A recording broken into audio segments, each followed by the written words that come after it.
All right, everybody. Welcome to the 373rd edition of the Holy Backboard Podcast. I am Dustin here in Rip City, and I got my man. Yo, sleep deprived Sage in the building, ready to talk about these Portland Trailblazers.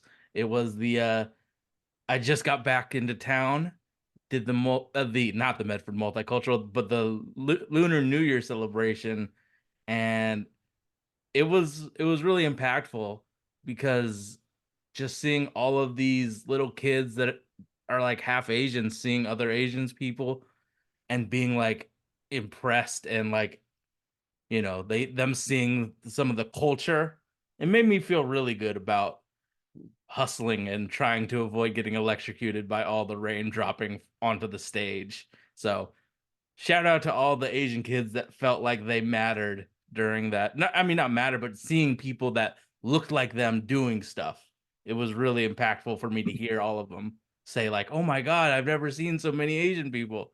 And there was 40 of us, but damn it, we were 40 strong celebrating at Jacksonville at the Brit. And they even offered me a job doing the Brits like a huge amphitheater.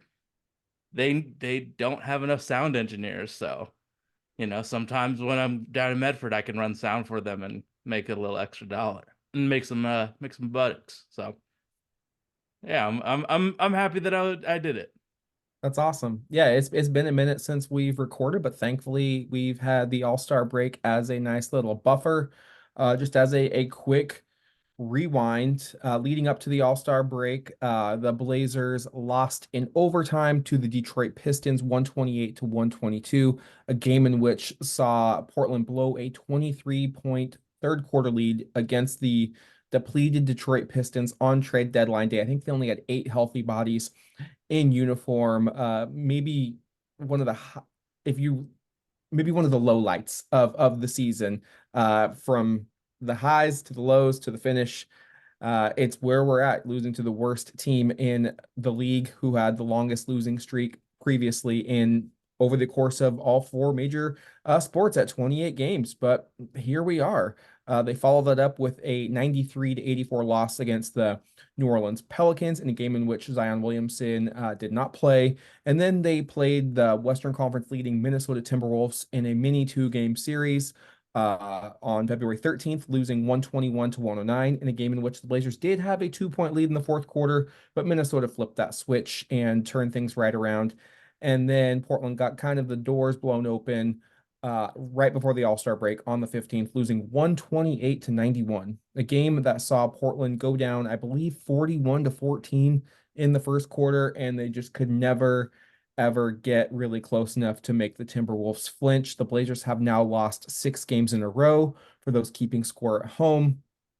They are 15 and 39 on the season. They are winless in February, and they are still with the fifth worst record in the NBA.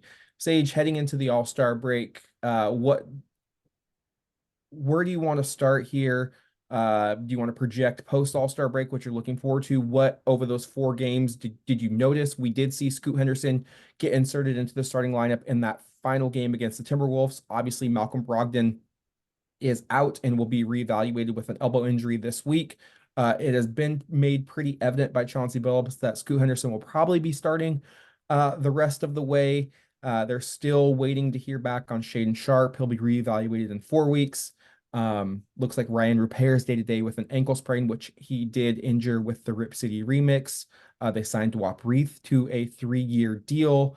It assumes that Ashton Hagans is no longer on the roster after his 10-day expired. So a lot has transpired between really the last series against the Timberwolves up Hmm. until, a week later as we head into the quote unquote second half of the NBA season. That basically a 6-month sprint. If you're a contending team and if you're a developmental team, this is where you kind of throw caution to the wind even more so and say, young guys, have at it.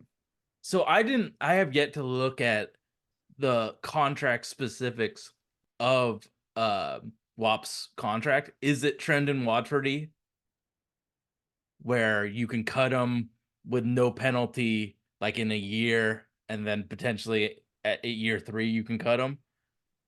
because I've been busy doing other stuff, so I don't know, but I'm proud that he, is able to have roots for at least another year. I think that's awesome. What stood out to me was the Detroit Pistons game. We were there, so we got to just be like seeing it up top. And in that first half, they were passing the ball and running like more offense than normal. And I get it, Anthony got hurt, but to just force feed Jerami Grant every possession when they know he's getting the ball. It wasn't even force feeding Jerami Grant the ball. He did have, I believe, 49 points, and he was all over the place. It was force feeding Jerami Grant at the same spot on the same side of the court, running the same play where he took the ball across the paint and into a left-handed layup slash baby hook slash fade away from 7, 8 feet. Like it was not just giving him the ball because he was maybe one of the only options. It was the exact same play they ran 10 times in a row, Sage, and we were both just like, okay, this is what they're going to do. They're going to We're bring gonna down whoever lose. on Ashton Hagans, and they're going to double him because Hagans, it was it was reckless to start, or not to start. He didn't start. It was reckless to put Hagans in that position. The first of a 10-day With Chris contract healthy, with Chris healthy too. with Chris Murray healthy. Like I get Yeah. it, no Anthony Simons, but by force feeding Jeremy, you cooled off Matisse, you cooled off Jabari Walker. You didn't even utilize Chris Murray, who could have spaced the floor. You could have done an easy two-man game there where if they want to double, I'll take my chances with Chris Murray shooting that three. That's a great opportunity if you're the Blazers. But because they isolated those players out of the offense, when Chauncey finally did say, okay, they are coming with too much heat on Jeremy, let's let Tease take a layup. Everybody was cold. Yeah, everybody was ice cold because they didn't have a rhythm. And the excuses are Portland was missing some players too. But Sage, this They goes can't hit a back. layup. They Yeah, can't hit like an 8 foot shot. Like this goes back to our gripes with this coaching staff, where you need to have a basic like 101 NBA offense. This is what we're going to run when shit hits the fan. And they couldn't do that. They do not have that in place. These are players at the highest level in the entire world. So even if you are getting guys on a 10-day contract, there needs to be here's our introductory basketball playbook. We've got like 3 sets we want to run. They don't have that. Their introductory 101 is Jeremy, get the ball right here. You're going to do the same play 10 times in a row. I And thought, that's a problem to me when you don't have that. Like that again showed me that Chauncey Billups is not the guy for this team. so when I was at PSU, I played with a guy that was on the practice squad for Portland State to get these guys to get the guys like ready, and he would pretend to be the point guard for PSU to defend. He made everything. He was a really good shooter, and he topped out at practice squad at Portland State University. So to say that Ashton Hagans or any of these other guys have no skill would be absolutely absurd because they got to the highest level, albeit it might be 10 days, but they made it to the highest level.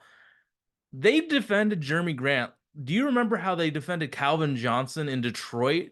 Like, I remember vividly the New Orleans Saints put 2 guys on Calvin Johnson like it was a punt return when he was near in the red zone. No one else can shoot a jumper in that like the defense is broken. If he makes a pass, the defense is broken. They're doing the Calvin Johnson defense on him. That there's no way that they can recover, rotate to the opposite side. And we didn't try it for like 10 real minutes. And I get it. Jeremy Grant's the best player there, but we couldn't try and make his life a little easier doing something other than that. Like it's insanity. What we witnessed was insanity when we were up 20, something happened, and we continued to do the same thing over and over and over again. And I know Jeremy Grant had an amazing scoring day, but it could have been even easier if they did something else. It's not on Jeremy. He did great. It was on the coaching staff that put him in an opportunity to just get defended just like Calvin Johnson did. Now I know why Calvin Johnson retired early. He was dealing with all this pressure. Like, I mean, great job, Jeremy, but Chauncey Billups did not put them in a position to succeed. And I get it. You lost one half of your offense essentially. And But the offense was Anfernee just like pulling up back to back from like 30 feet. Like that was the offense, right? Like Anfernee just freelancing out there and doing well because he is such a capable scorer. Jeremy Statline was 49 points on 14 of 29 shooting, uh, 8 rebounds, 6 assists, couple of blocks everywhere. Maybe the best performance I've ever seen from him. What did not get upset at the players at no, all. It's it's just frustrating where you're when being put at, man. the It's just easiest way to beat that, like, and you could even visualize this on a podcast. You get Jerami Grant on the bench side, near the bench, 3 point line extended. If they come for the double, you kick it back out to the passer. Passer either can shoot the open three or he can dribble because there is an open lane to the court. If they want to help, you just kick it out for another open three. And you keep swing. Like it's simple basketball. If they don't rotate over, you have a layup. mhm. Like I just Jalen Duren is not paying attention on the weak side. And you got Asar Thompson, who's a fucking alien defending him. So it's like, even if you get past Asar, you got Jalen Duren ready to block the absolute crap out of the ball. It just was like, and I get it. We're there and we're talking and we're like, but like, I I can't believe that we didn't try anything else for like 10 straight possessions. Like a pick and roll would cause, like, the defense is broken. Give it to any other person. That defense is broken. And if we're assuming that Chauncey Billups does not trust any of the guys, Tumani, Jabari, Matisse, to make an easy one decision thing, we're not talking about a few missing pieces. We're talking about the goddamn puzzle being lost, bro.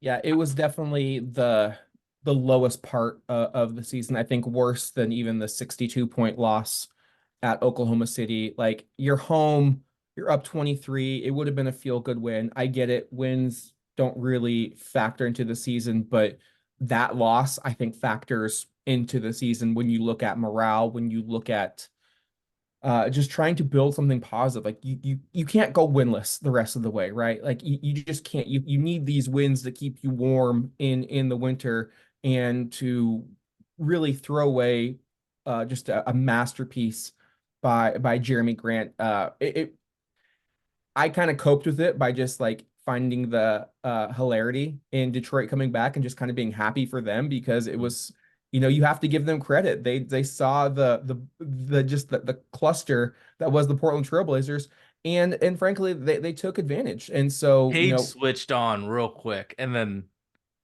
it was, dude. I thought we were gonna lose at the end of the game. We were very lucky to get it into OT they were one very extra lucky second. there was not one more second left. Otherwise, they would have lost on the last play of the game, and it would have been on Shaq and a fool, and it would have been even more of a laughing stock. And that's unfortunately what is happened. The Blazers, as they exit the All-Star break, we're looking at the third straight year of not even stealth tanking. I think you're looking at the third straight year of hardcore. And last For year, at this least draft too. at least last year you had Shaden Sharp start to get the reps, and I think we're going to see Scoot Henderson get those same reps as Shaden. But again, you're doing it without Shaden. Uh, Unfortunate that core surgery that he needed to have. He may come back in April, but he's probably going to be out all of March. And he's gonna Um, suck in April. He hasn't played basketball in 2 months. and so that is just a real gut punch. And Scoot, as much as I like him, has shown a slight injury proneness to his body so far, whether it's the ankle injury early in October that kept him out for almost a month. He had some sort of foot contusion after the second Denver game that kept him out for almost a week and a half. Um, so that's a little worrisome. So if you're not getting Shade and you're not getting Scoot, Ant's been in and out of the lineup. what's there to tune into. And so that's what the Blazers and their fans are looking forward to. So I pray for health. I want to see the young guys develop. It certainly seems like we're going down that path with Scoot Henderson and Anthony Simons sharing the backcourt duties. As I was driving home from the February 15th game against the Timberwolves, um, shout out to Holy Backboard listener Jesse at Paintin PDX. His family owns Giffords Flowers. You were in Jacksonville, so offered him the ticket, went with him, and he had Oh yeah. a really good conversation with him. And as I was driving home, I always listened to the fifth quarter, and Chauncey was talking about how he's really trying to now work on Anthony to play off ball. And I just was like, Took okay, him this yes. long. I was like, yes, but like it should not have taken you this long. The moment the Blazers drafted Scoot Henderson, you should have been drawing up sets for Anthony off ball because you don't trade Dame and draft one of the highest rated point guard prospects in a decade and not have a plan for Anthony Simons off ball. You know what he can do on ball. Like this again, this is why I really harp on Portland's coaching because it's taking them months later than the average fan. Like average fans, like, yeah, how can we get Anthony off ball? One of the best movement shooters, quick release, just absolutely lethal from downtown. And he has amazing handle. So if there's a closeout, he can attack that Heck it, yeah. easily. And he's a good enough decision maker to make the easy drop off pass. But we're sitting here after Valentine's Day, and we're now just talking about trying to get him used to playing off ball. And my jaw kind of hit the floor as I was driving home, but we're here. This is reality. He is going to start playing off ball. How do you see Scoot and Ant sharing the backcourt? What are your concerns? What are you looking forward to? I think this is where Jabari earns his next contract. DA's a dog shit screener. Jerami Grant's not gonna do it. If Jabari can hit some really nice screens off ball that allows him to curl around for open shots, I think that he's gonna get that next contract off that. Like Bari doesn't have to do a lot to get that next one. But if he can just use that big body to get him open, and we talked about this with Jacoby. How do you utilize a movement shooter in today's game? Now, I don't really think that Chauncey Billups is the guy to utilize a movement shooter in today's game. But I think that one way you could do it is have him go from like the wing to the top of the key. Scoot Henderson's going to have the patience to allow Anthony the time to get open. So if we had a good coach, I could see a lot of off-ball screening and movement for Ant to get to that wing three, to get to that top of the court, top of the court three. But do I really think that he's going to do any specialized stuff? Probably not, but we might see DA set a bad screen where he hedges or dives to the hoop. But if it was me, I would have Jabari be Ant's protector for the next 30 games to just see, can he manipulate the screen to either go downhill or to get curl to the three to launch. I really don't feel that confident that we do anything creative, but maybe just some basic downhill screens so Ant can use that God-given athleticism to get to the hoop and score. But it really sucks that February we're talking about how do we utilize Ant to do this.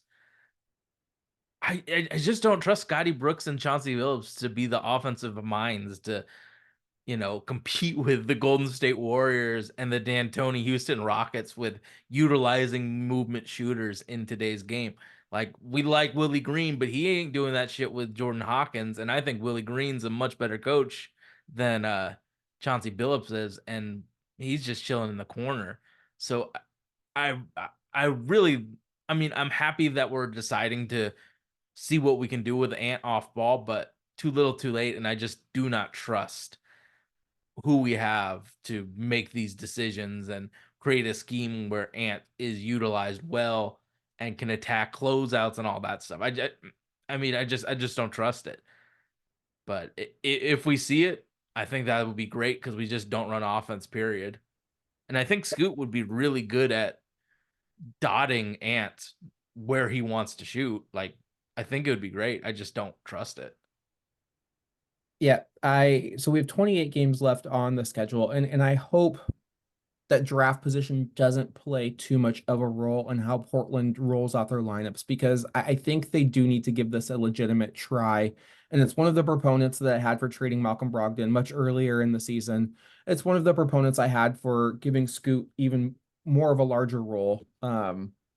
Because you have to, this is a developmental year, Mhm, and you have to see if it's going to work because you have the last 2 years resulted in the number 7 pick and the number 3 pick. That's Shaden Sharp and that's Scoot Henderson, point guard and shooting guard. Then you have Anfernee Simons, who is this hybrid combo guard who has some seniority, who is the best scorer from distance, who can fill it up, but fitting him into a team concept has proven to be, I think, a little difficult because of how he likes to play and how he's being utilized. And so I want to see Jerami. I want to see DA. I want to see how they utilize different lineups with Jerami at the 3 and they can go big because I think you have to go big when you're playing a smaller backcourt mhm, with Scoot and Ant. So I'm looking how they're going to be defending the opposition.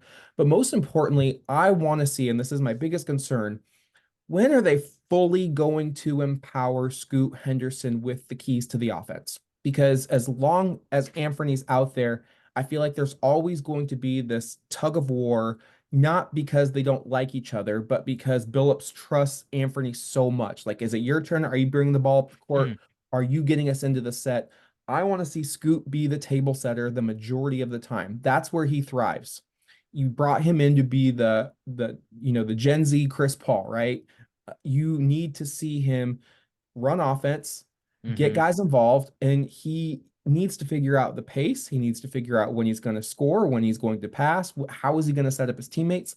This is everything we're looking for in Scoot's rookie year, so we don't have to go through these road bumps in year 2 or year 3. Like with Scoot, you saw in the Rising Stars game when he was just kind of free and easy. he was He having had one of the fun. best defenders in the league in Chet Holmgren on absolute ice Mhm, skates. mhm, He's finishing in traffic over Walker Kessler. He's even finishing lefty.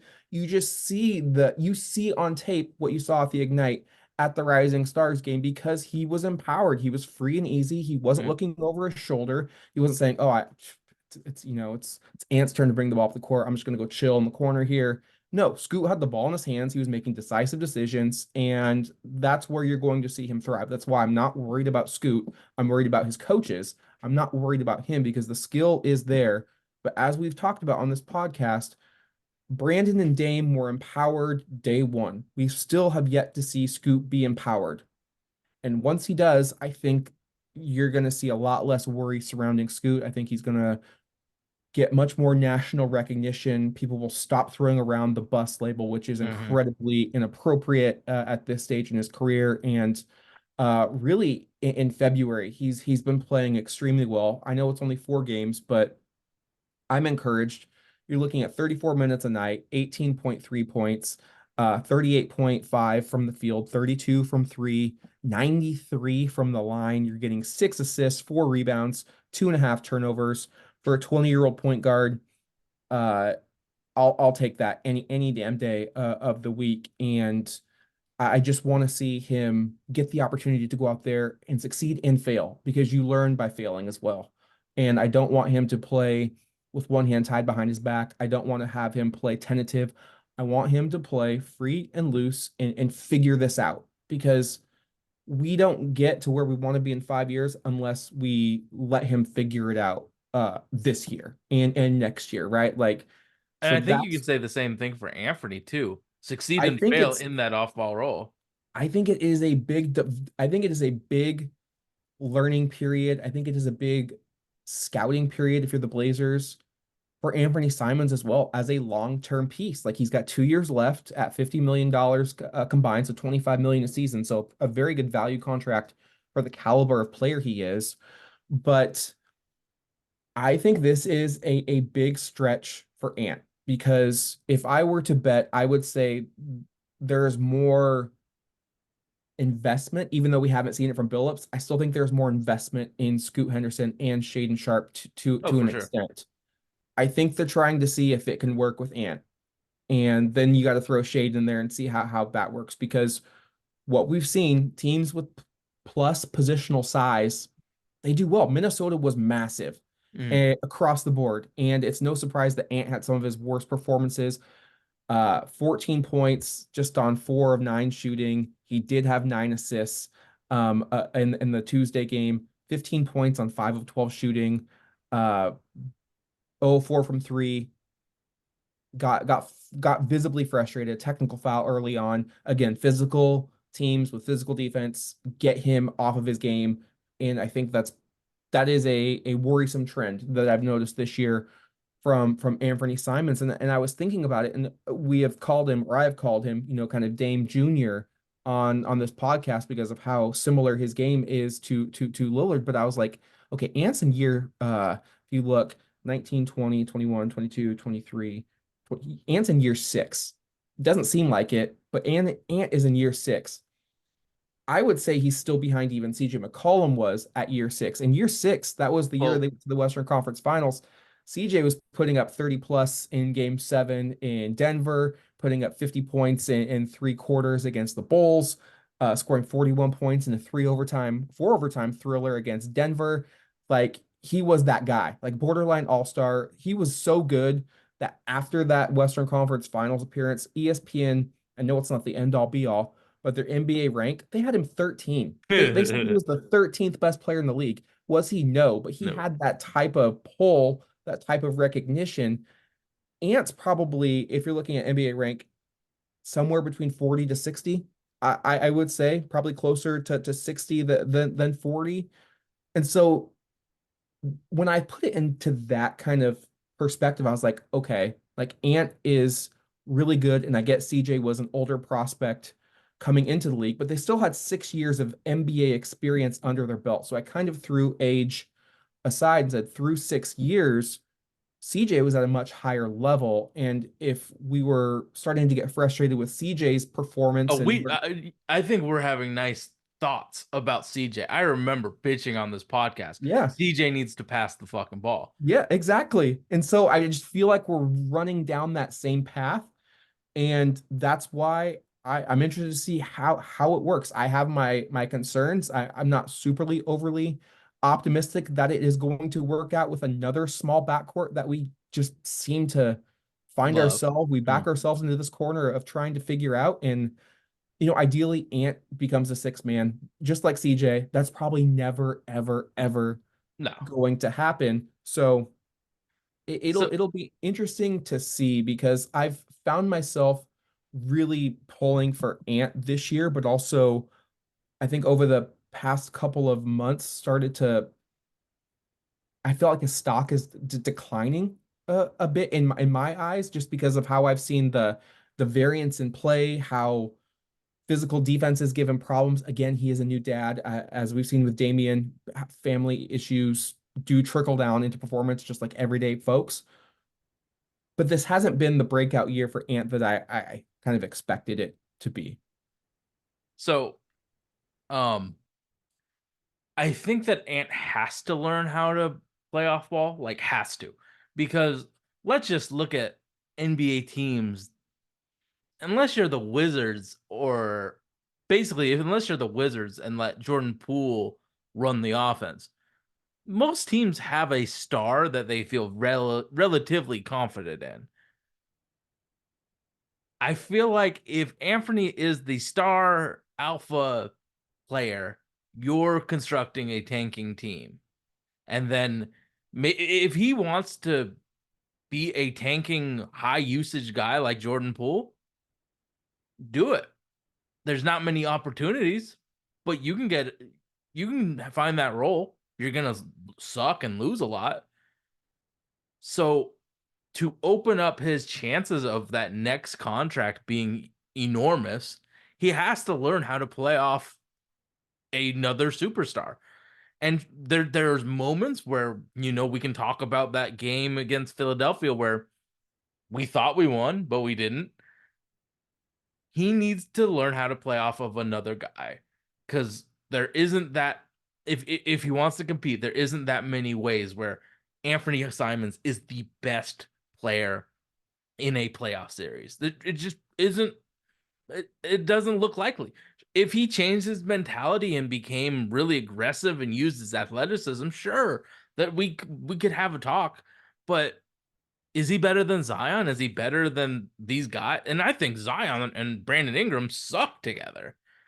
So when we're thinking about it in a playoff series when shit really matters, I don't really think that Anthony Simons being a alpha offensive player is sustainable for us winning games. So it's not even it would be nice. He has to learn how to be a beta player because they're like if he and Luca are playing together, there's no way Anthony's touching the ball as much as he is now. Or shit, LaMelo Ball isn't going to give up that role. There are guys, and there's going to be guys coming in that are going to be really good alpha players. He has to learn how to be off ball.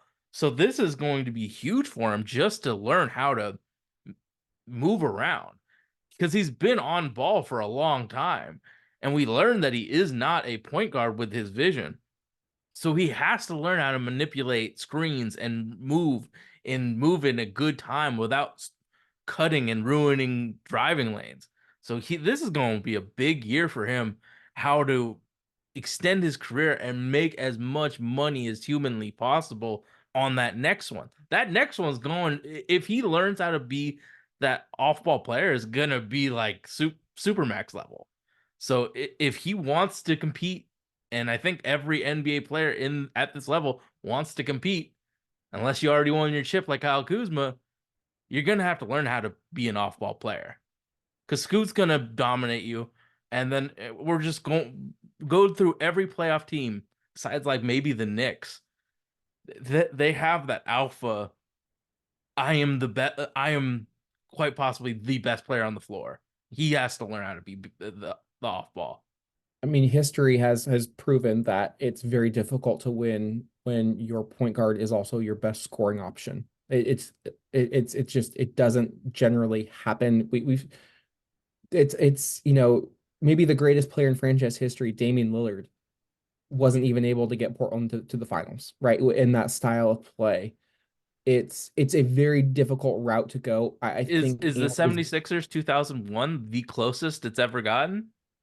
and I would still argue that Iverson was a shooting guard because they had Eric Snow bringing the ball up the court. Like And they Aaron he McKee. still, yeah, Yeah. they still ran Iverson off of a lot of off ball cuts. Yeah, he did a lot of isolation, but he still ran like hell off ball It's called an Iverson cut for a for a reason. reason. Yeah.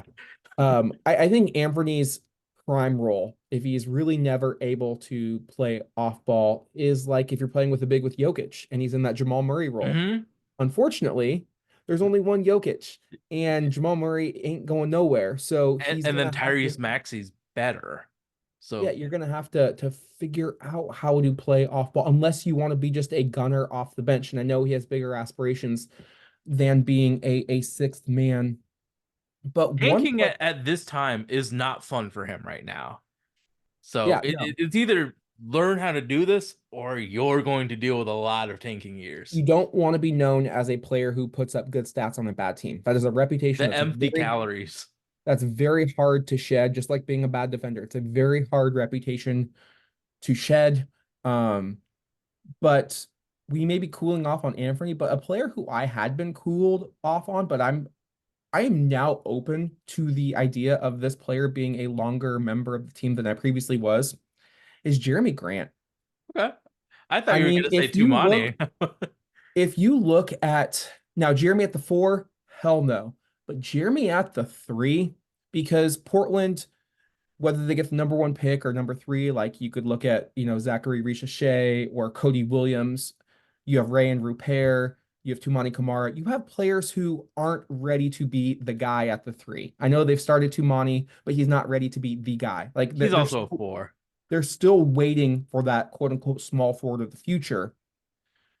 Jerami Grant, like if you're envisioning a lineup of Scoot, Shaden, Jerami at the three. You find your four wherever, and DA, like that gives you positional size Hmm. across the board.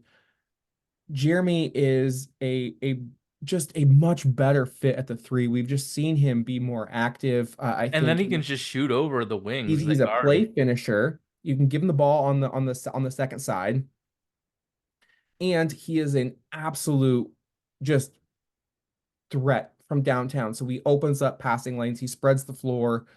So I'm like, unless an offer wows you for Jerami Grant, like Mhm. you're still under contract for 4 more years.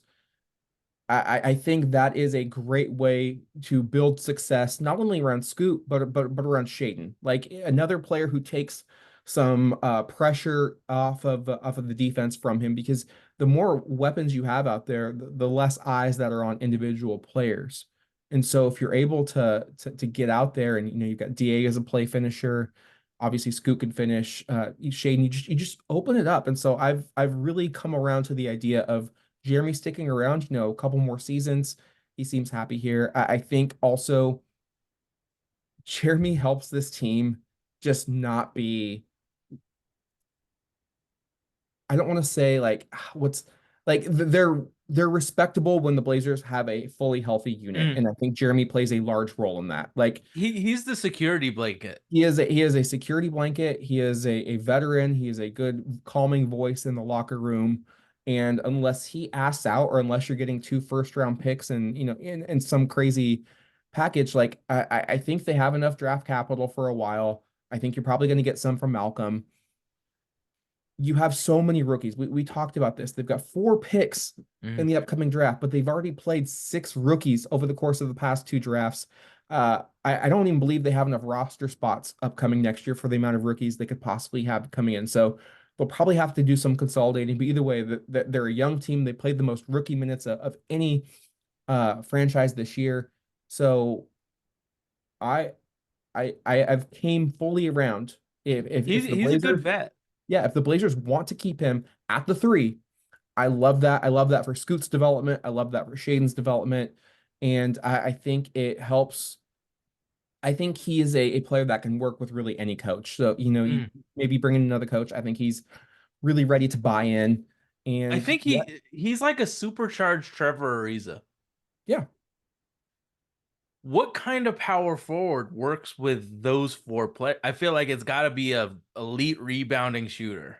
elite rebounder. Yeah. Absolutely a rebounder and defender, right? And so that's another reason why I love Jerami at the three, because if you look, DA is really active and mobile, but from two through four, you've got length. Mm. Shaden, Jerami, and then you get this other four who can defend his ass off and rebound. Now you're cooking with something. Hopefully, it is also a good screen setter, as you mentioned, because you got to get Shaden off ball. You got to get, Chris Murray off ball. You got to get, all these other players, open looks. Jerami off ball, hell. Yeah. So who would I see? I mean, clearly we have eyes for Jarris Walker in Yeah. Indiana, but that's the prototype, Sage. Yeah. That is the prototype that you give them the ball, they can also make a quick decision with it, right? Defense, rebounding, like those two need to be addressed. Playmaking would be just gravy on top. But like that's who they need to look at, in my opinion. Even if you're able to, you've got so many new assets that Mm. you can put into a potential trade package. Let's say you're just not enamored with a lot of players at this draft. If you move up, or like I said, you could have two lottery picks. You could have whatever Malcolm could fetch you. You've got ways to find the guy, and um, we won't know who's available until the offseason, but you need someone who's going to rebound the ball, and who's going to play plus defense, not just neutral. You need a plus You defender. need a plus defense. Yeah. I mean, I've had a man crush on this dude for, I guess, a full season now, but I feel like PJ Washington would be that guy. If Jared Vanderbilt ever learned how to shoot, he would be that guy too. But I feel like you need a little bit more spacing than Vando can provide with all of these guys that need those paint touches. But like, we're not talking about. I mean, Jarris Walker is a dream scenario because we both have such high, you know, Projections of him. projections for him. But if Trey Lyles or PJ Washington's there, they fit that role of versatile defender. He can shoot, he can play really good defense. They're good We're, stopgaps until you find the guy. yeah, we're not talking about the Michael Jordan of power forwards. He just needs to play a role. Versatile big, versatile four. I'm cool with Jeremy. It's just you have to have some long-term thinking. Jeremy Grant's never going to be Buck Williams. Never, ever, ever. So let's find that Buck Williams type of power forward. And if TJ Washington's available, we'll sign him to the MLE and he'll be that guy for 3 years until we find that power forward of the future. It, we can make something happen without devoting like all of our draft assets to Anthony Davis or something. We can make it happen with a good power forward that's going to get the MLE next year, and you know we can win more games and you know If actually you have could find development. Atlanta Hawks Paul Millsap, that would be awesome. Oh god, yeah, but that's pie in the sky. Paul's a bad motherfucker. He was, but he's Yeah. not Anthony Davis. I think I'm just saying he's more like that type is like more Attainable. attainable. Yeah. Yeah. Like honestly, like if we draft PJ Hall, I think he can do it. Like it's not like what we're asking for with the three guards or the three, you know, Jeremy, Scoot, and Shaden. What we need, good screener, can be a good rebounder, defender. It's not that difficult. But We might you even find start it to from see you Chris start to or see the Jabari. vision though. Oh You yeah. start to lay out your assets. Who's a keeper? Who makes sense? How do you want to build your team in the eyes of Joe Cronin? How do you want to go about? Because you've got pieces, but I think I saw that this was a really good point that I read online. Like this isn't year three of a rebuild. Like the first 2 years, Joe Cronin like was in kind of like destruction mode. Like Hmm. he had to tear down Hmm. what Neil O'Shea had built. And I think that's different than a rebuild. I think this year is probably the first true year of a rebuild in the sense that, okay, you've really gutted everything. I mean, even took out Damian Lillard from the foundation. Like, you're really rebuilding this And house. So we now were you're starting from to, such a pick deficit too.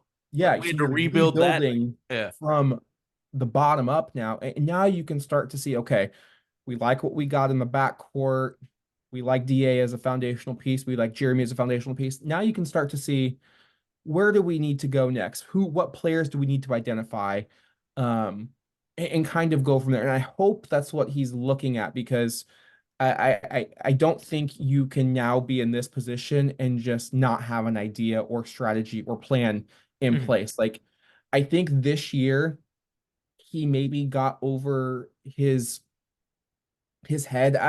Looking back at the moves that they made and how they navigated trading Drew Holiday and what they got in terms of Rob and Malcolm and the picks, the getting DeAndre, I think they maybe had in every interview that they gave, like, oh, we knew we already had a good foundation. Like they didn't want to quote unquote bottom out or they want to be the Houston Rockets, whatever whole quote you want to grab. It, it appeared to me they wanted to be the Oklahoma City Thunder of 2019, 2020.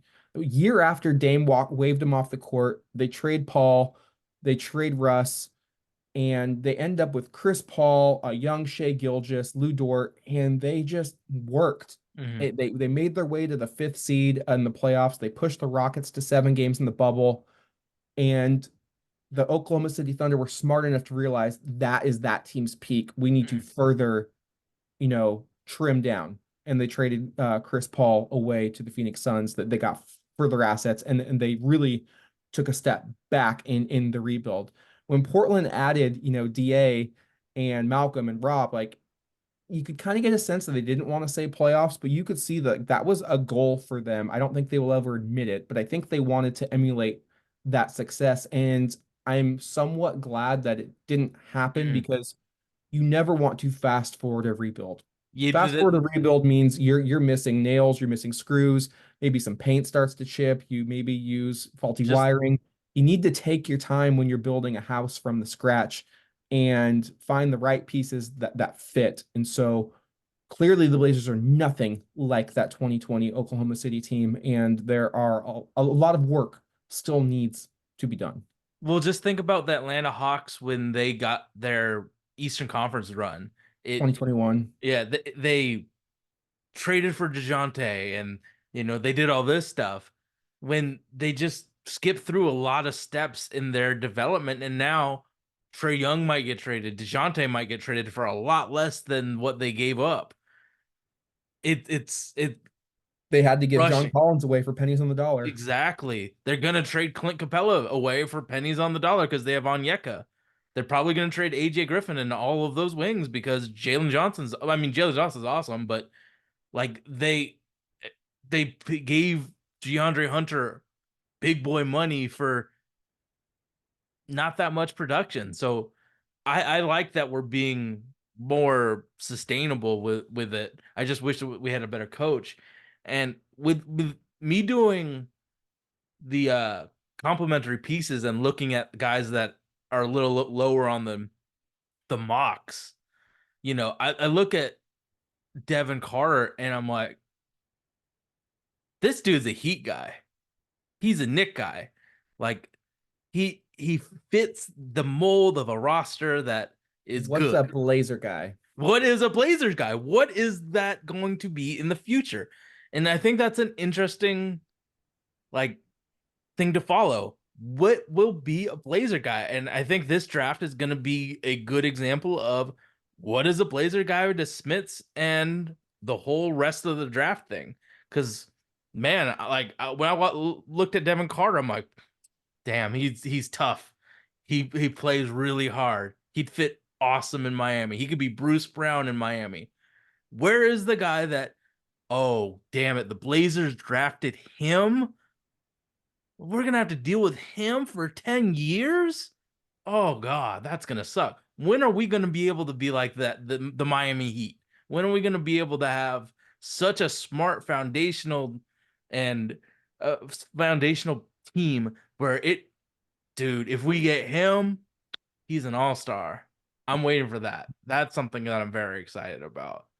So I mean, we're not that excited about the draft, but there's some guys that can be culture guys. There might not be that many all-stars, but there's some culture guys that can be there. Like our guy Kevin McCullough, that dude is a culture guy. I think I saw somewhere that Chauncey Billups is now the heavy favorite to be the next coach fired after Jock Vaughn was unexpectedly let Mm. go before play resumed after the All-Star break. And so, you know, I think the seat is warming up. He is heading into the last year of his deal. I don't think it's a coincidence that we are now heading into year three of a post All-Star break, just absolute tank fest. Mm. Laser tickets are at a all-time low, which is a good thing. Um, but yeah, I still think they need to put out a product that's worthwhile to go to because like if Shaden's out, if Scoot misses time, Ant's been in and out of the lineup, I'm it, missing that motherfucking game, bro. it's a hard sell, right? It's a hard sell to go Yeah. and watch that play, especially if they're burying your other first round pick, Chris Murray, on the bench. They're not giving Rupert any time at the big leagues. So, um, no disrespect to those guys out there like grinding, but as a fan in the developmental years, I definitely play favorites, and there's definitely players that I need to see uh, on a nightly basis. So,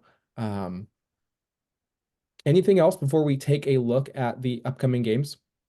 I think Rishi Shea is my number one guy now. Yeah, real quick, give me a top three big board. We're about Rishi Shea, Cody, Sar. Sar. I don't feel that I don't feel great about it, but yeah, SAR's three. No, those are the three best Yeah. players in the draft. It's just so many issues with I Cody's my don't number think one by far, though. I think Rishi Shea is, but I think those two I think it's either order of those two. I give the nod to Cody Williams because that guy is the only guy I watch on tape, and I'm like, oh shit, I can see the vision in 3 years like that. Okay, like I think that guy's got the most upside, I think that Rishi Shea is the safest, but he safer. I also think yes, I think he but is I safer. also think that those are the only two that I could see being close to all-star caliber. real quick, I know it's not a draft podcast, but I've been doing a lot of watching, um, and some names have popped up that I were way off of my radar. Thoughts on Kansas's Johnny Furphy and Tennessee's Dalton Connect? Murphy is interesting because there's only one other guy in the draft that is that tall that can shoot that well, and that's Zachary Ricochet. So because of the lack of 6'9" dudes that can shoot, he's rather high. There's And then upside there. there definitely is. And then Dalton, he scores really well, he rebounds really well. He has shown the ability to defend. That's the reason why he went to Tennessee is he needed to prove that he can defend. I kind of am worried about the feel for the game though, because they try and do a lot of stuff for him, and he's like looking left, right. But if we're just talking about a guy that can score, rebound, and play some defense, he's a top 10 guy. I just worry about the feel. I'm worried about Connect's defense. Oh yeah. He reminds me of the small forward version of Keegan Murray. Oh, I was gonna say Ochai Abaji. And I'll say that because when we watched Keegan tape at Iowa, he was getting these Mm, post ups, and he was scoring in the block. And Dalton does the same thing. It's like you're never getting those reps in the NBA, never, and ever, Keegan ever. never gets those reps. So he's also a knockdown shoot. He's one of the most pretty jump shots I've seen. If he can just attack a closeout, if he can add that to his game, uh, he's going to be, I think, a steal. I know teams are going to be turned off by the 23 years of age, but like if you can shoot like that, there's a place for you in the league, and you can just be a neutral defender, or you can get hidden. Um, He's tall enough to get I hidden. Yeah. question his ability to finish at the rim. Some of his finishes in Like, college look a little bit off, and I'm mm, like, Jalen Duren and Embiid and Bam, they're gonna swatting the send that absolute and shit yeah, out of it. SWAT City. So, but you don't. Not every player has to play in the paint, and No. floor spacers are floor spacers, and I'm looking for more play finishers for Scoot, and if That's he's why I there, like the Ochai comp because I don't think either Dalton's not getting those touches, so he's going to be like Ochai. give me two players that you do not want to see the Blazers draft at any expense. Ron Holland's probably it because I just think he's mid at everything. He's not good or bad at anything. He's just mid at everything. And then I've been hearing that he's not really a hard worker, but I like what he's best at is transition finishing. I think Shaden Sharp also does that and is better. So I think that it would just be a poor man's version of Shaden Sharp if we took Ron. And then no, shit. What's the guy from UConn's name? Donovan Clingan, Yeah, also Don. on my list. You never draft slow prodding bigs in the modern NBA who also happen to have foot problems. Like, stay the hell away. I've seen plenty of mock drafts that put him in Portland, Going to him. Yeah. and I'm like, no, it's not gonna happen. I'd also throw a guy like Rob Dillingham in there. Like Oh yeah. Two. you just don't need a 6'3" shoot first point guard on this roster. All right. So Absolutely not. there's four to six. Let's go with six because of this draft being ass. There's 4 to 6, 6'3" and under guards. I think Reed Shepard is gonna be one of those four guys that actually hits. I do not want to put actual real draft capital into Rob Dillingham hitting or missing because I do not think he is 6'3". I think he is 6 foot and he does not fit for what we're doing with this roster.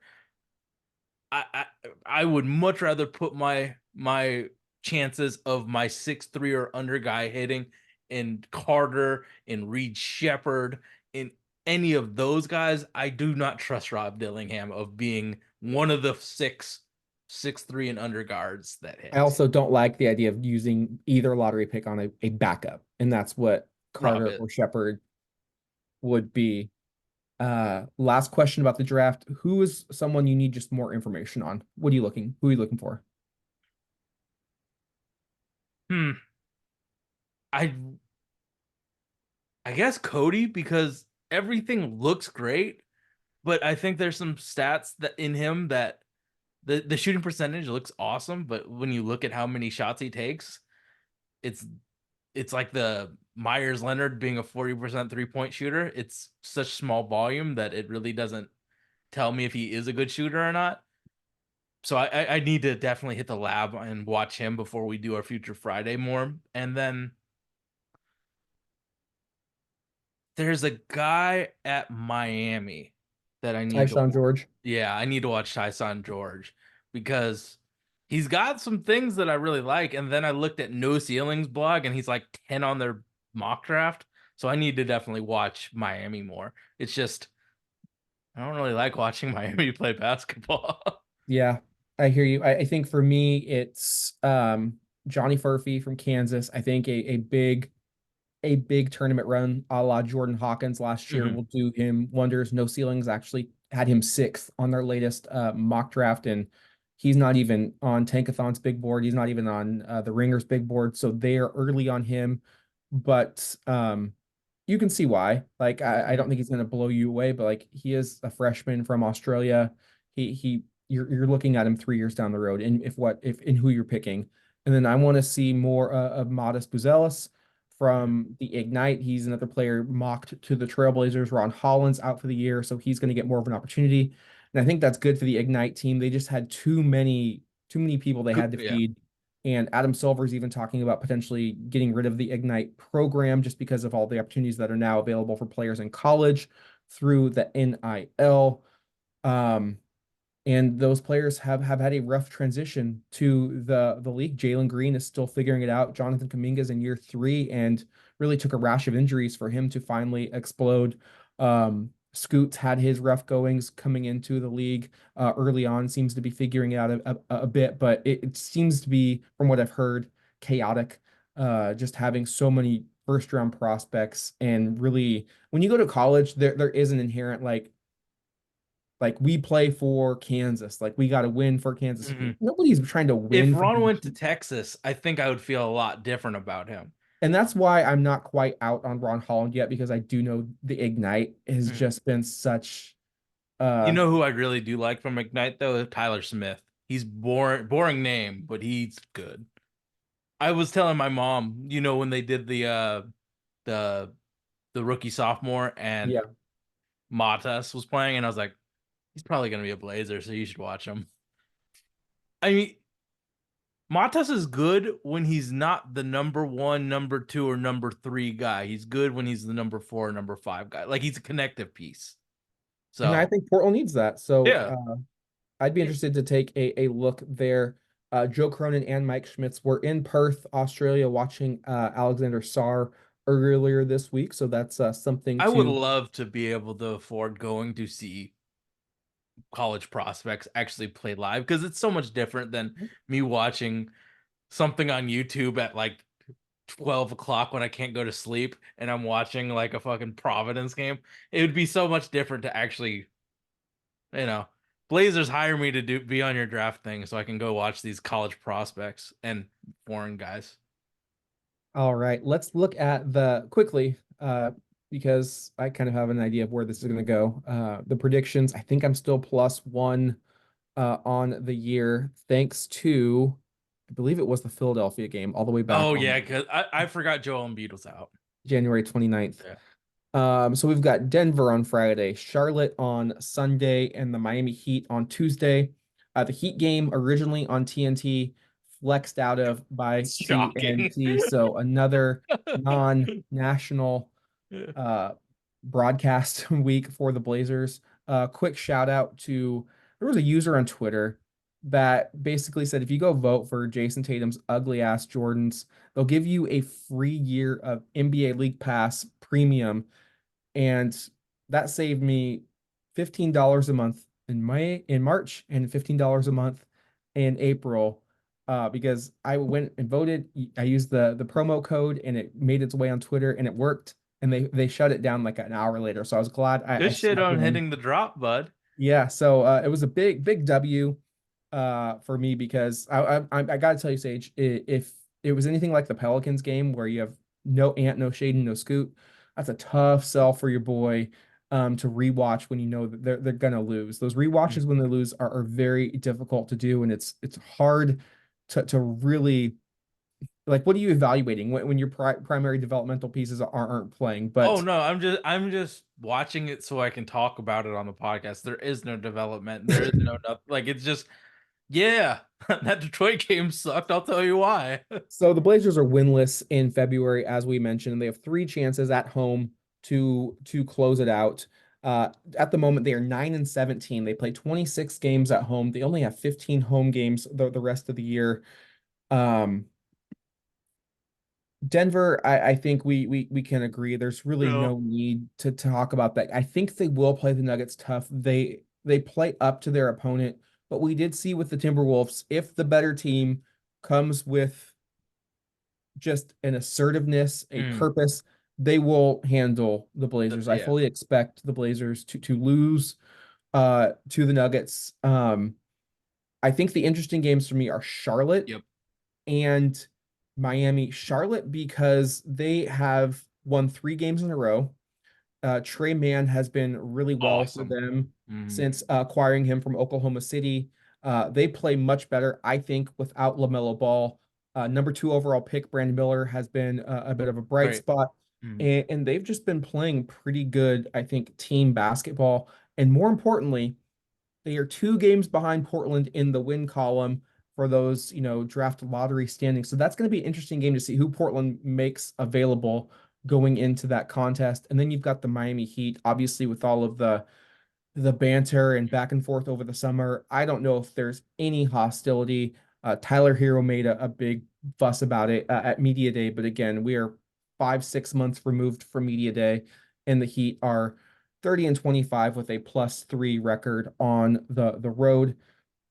Do you see Portland winning either of those games? Charlotte, I Miami? think the Charlotte one is a better chance. Trey Mann's been awesome, which makes me very happy because he just needed the time to really be the player that he can be.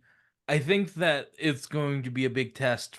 I need DA to dominate the bigs for Charlotte.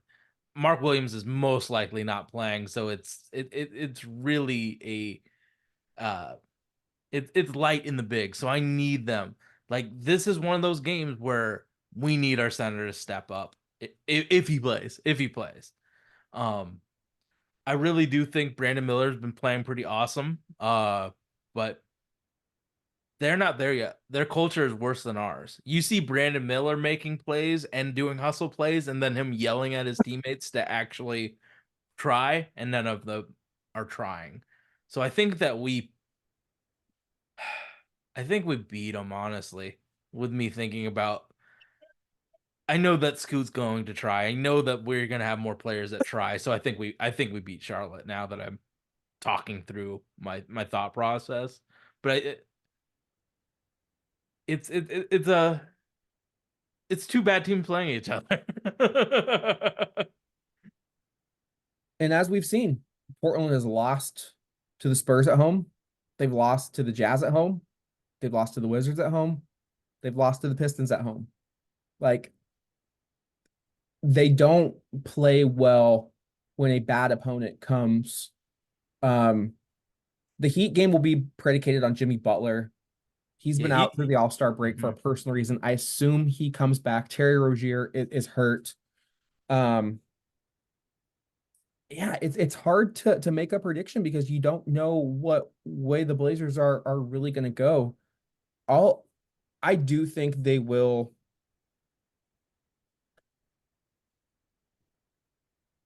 There's no reason for any. Yeah, I think they beat the Hornets as well, and I think they lose to the Heat. Yeah, I think that that's the. There's no reason for them not to play DA and the rest of the guys against Miami. We're gonna lose most likely anyway. Might as well get them some run. So they're Miami probably is gonna punch us in the mouth, and it's how we recover from that punch is that's gonna dictate how we probably lose this game. If Hero just shoots threes on us, if we can't handle that initial punch, it's gonna be bad. But I actually believe that we can make it like a relatively close game if we play Jeremy and DA and Ants healthy and Scoots there. So I think it should be interesting, but I definitely think we lose it. One last question before we head out of here. Malcolm Brogdon will be reevaluated, I think, on Thursday or later on in the week. Do we see him again this year? With how much Chauncey loves him, probably, but I don't know if basketball ops overrules him and says there's no reason to. We got to let, Scoot and Ant play. But Chauncey's trying to coach for his job right now. So if he thinks that winning games is going to swing it so he can get another contract,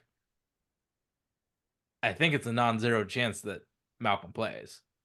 Yeah, the only reason I give pause to that is because they did say that Scoot's going to start the rest of the year. And so But he could play 5 minutes and then go on the bench for Malcolm Brogdon to play 35. I genuinely do think they are going to give Scoot some run. My question is, if you don't play Malcolm, who's another ball handler, right? Like you this is why the releasing of Skylar Mays made no sense to me. Like obviously he's the third string point guard, but like I saw Ashton Hagans play live, no disrespect. Skylar Mays is on a completely different tier. Mm. And you have to be at this point of the year, you cannot have 60-point losses, 40-point losses, 20-point losses, because that's when the tanking microscope gets put on you and Mm. you're now in the crossfires. And you don't want to be that. You just want to keep it competitive, maybe win a couple, but you do not want to be that team that's like, oh, they are blatantly Mm. doing this again. And not having NBA caliber ball handlers will do that. So I see a world in which Malcolm does come back, but I also see a world in where they're like, we got to protect this asset. He does have an injury history. Maybe we just Chill. quietly close him down for the year and open up shop on the trade market in the summer, because the last thing you want to do in this year type of season is have Brogdon get hurt like Rob Rob got hurt, Williams yourself. and then you just values completely shattered, and you have to spend more developmental time taken away from your players to build that value back up when it Can could have we been a blue sign win. other teams' G League players? Yes, if they're in the G League and they're not under contract, so like not Rupert, not Chris Murray, but if they are just in the G League, you could absolutely go out and cherry pick. You know who I want us to cherry pick. Our boy, Ryan Rollins. He got cherry picked. Let's cherry pick him again because He's on a I roster now. You can't. oh he is. Well, Yeah, you just sent it to me. because I think that, no disrespect to Ashton Hagans, but there's G League Ignite or G League players on other rosters that are more point guards because the rest, Ty Washington's out there. yeah, like there's a Ty Washington, and we're not going for a buyout market backup point guard. We're going for a G League guy that we can give more minutes to. So if we're shutting down Malcolm Brogdon, let's get a Ty. Let's get a Cooper. Let's get a guy that we can get a look at because Ashton Hagans is a two. But do you have anything else you want to say, or are we wrapping this bad boy up? Let's wrap this bad boy up. All right. So we are available on iTunes, everywhere where you get your podcast. We are there. We're also available on YouTube, and we clip these bad boys up and put them on social media. So thank you all for giving this a chance. The draft stuff is kind of where we're finding the enjoyment of, because watching these bad teams is kind of tough. So thank you for giving all of the podcasts from the Holy Backboard a chance.